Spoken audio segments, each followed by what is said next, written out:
Hermanos en Cristo, les saludo el hermano Ángel Morante, y en esta oportunidad voy a compartir los versículos que continúan del estudio del libro de Romanos que estamos siguiendo como iglesia local.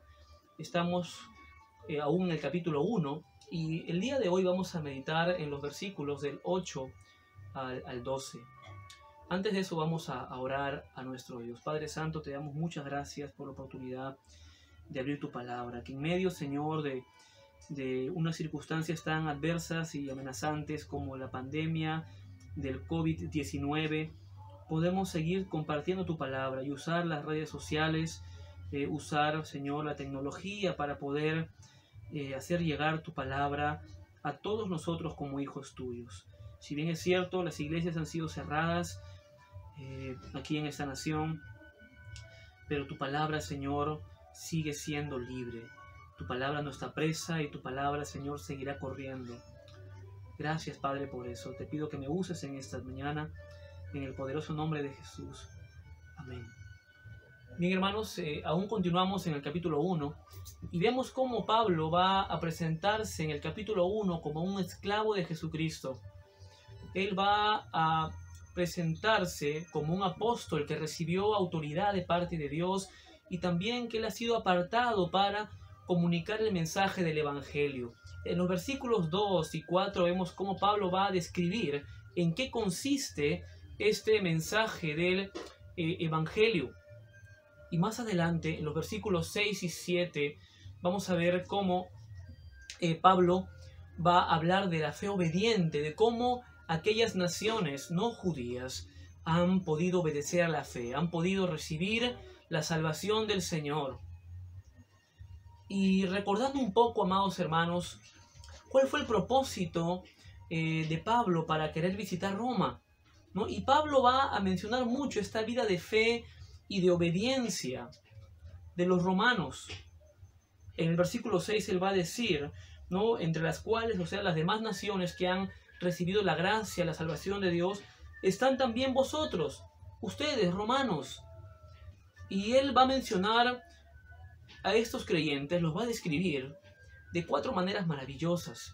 En primer lugar, él va a decir que fueron llamados por Jesucristo, llamados al arrepentimiento, llamados a la salvación. En segundo lugar, ellos son amados de Dios. En tercer lugar, ellos han sido llamados a ser santos, literalmente puros y apartados solamente para Dios, para los propósitos eternos del Señor. Y en cuarto lugar, la gracia y la paz que ellos disfrutan, concedidas por Dios nuestro Padre y por el Señor Jesucristo. De acuerdo a lo que Pablo sabía y había escuchado de estos hermanos romanos, cómo evidenciaban una fe obediente, él va a escribir lo siguiente en los versículos del 8 al 12 del capítulo 1. Vamos a dar lectura. Dice: primeramente, doy gracias a mi Dios mediante Jesucristo con respecto a todos vosotros, de que vuestra fe se divulga por todo el mundo, porque testigo me es Dios, a quien sirvo en mi espíritu en el Evangelio de su Hijo, de que sin cesar hago mención de vosotros siempre en mis oraciones, rogando que de alguna manera tenga al fin, por la voluntad de Dios, un próspero viaje para ir a vosotros, porque deseo veros, para comunicaros algún don espiritual, a fin de que seáis confirmados. Esto es, para ser mutuamente confortados por la fe que nos es común a vosotros y a mí. En el versículo 8, hermanos, vemos cómo Pablo está agradecido. Vemos la gratitud del apóstol en su espíritu, ¿no? Él estaba agradecido por lo que Dios había hecho por él y a través de él. Pero también estaba agradecido igualmente por lo que Dios había hecho en otros creyentes, específicamente en los romanos, y por medio también de esos romanos para poder proclamar el Evangelio y poder discipular a otros. Pablo estaba impactado por el testimonio de ellos y daba gracias a Dios. Es posible que él no haya agradecido a los creyentes romanos mismos para que sus palabras no sonaran como una adulación, ¿no? En lugar de eso, él va a decir: doy gracias a mi Dios mediante Jesucristo con respecto a todos vosotros. No va a decir nombres, no va a decir ustedes romanos, él va a decir vosotros, ¿no? Un término general en gratitud a lo que Dios había hecho en ellos. La acción de gracias, hermanos, de Pablo era íntima, ¿no? Él va a decir: doy gracias a mi Dios.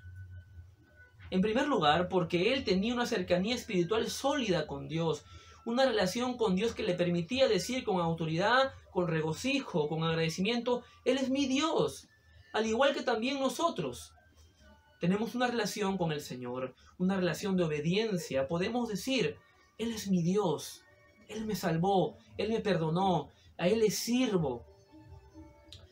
Para Pablo, Dios no era una abstracción teológica, sino un amado Salvador y un amigo cercano. Como él testifica en el versículo siguiente, él servía a Dios en su espíritu, desde lo más profundo de su corazón y su mente. Pablo daba gracias a Dios mediante Jesucristo. Y esto es muy importante mencionar, de que Pablo va a nombrar a Jesucristo como el mediador. Pablo y ningún mortal puede acceder a Dios si no fuera por Jesucristo. Recordemos que Él es el único camino. Vamos al libro de Juan, capítulo 14, versículo 6, dice lo siguiente, para recordar un poco las palabras de Jesús. Jesús le dijo: yo soy el camino y la verdad y la vida. Nadie viene al Padre sino por mí. Recordemos que Él es el único mediador entre Dios y los hombres. Él es el Verbo encarnado, lo que teológicamente se le llama Dios hombre. Él es 100% Dios y 100% hombre. Y en esa unión, Él puede concedernos ese acceso al Padre, esa comunión con Dios que tenemos los creyentes.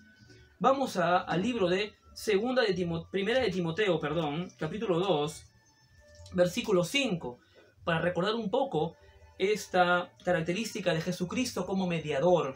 Dice: porque hay un solo Dios y un solo mediador entre Dios y los hombres, Jesucristo, hombre. Tenemos el privilegio, hermanos, de llamar a Dios nuestro Dios, mi Dios, gracias a la obra redentora de Él en la persona de su Hijo.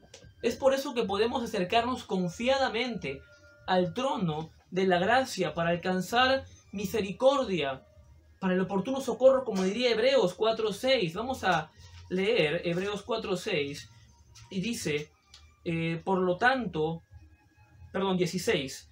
Acerquémonos, pues, confiadamente al trono de la gracia para alcanzar misericordia y hallar gracia para el oportuno socorro. Pero este acercamiento no lo podemos hacer sin considerar la obra de Cristo. Es mediante Jesucristo que usted y yo podemos acercarnos al Padre con confianza y asimismo decir, ¿no? Abba Padre, como diría Romanos 8:15, hemos recibido el Espíritu de Dios y podemos acercarnos confiadamente. Ahora bien, Pablo, él va a escribir sus epístolas dando gracias a Dios, la mayoría, ¿no? Agradeciendo al Señor por la vida de los hermanos, Tesalónica, Colosas, Efesios, etcétera, etcétera.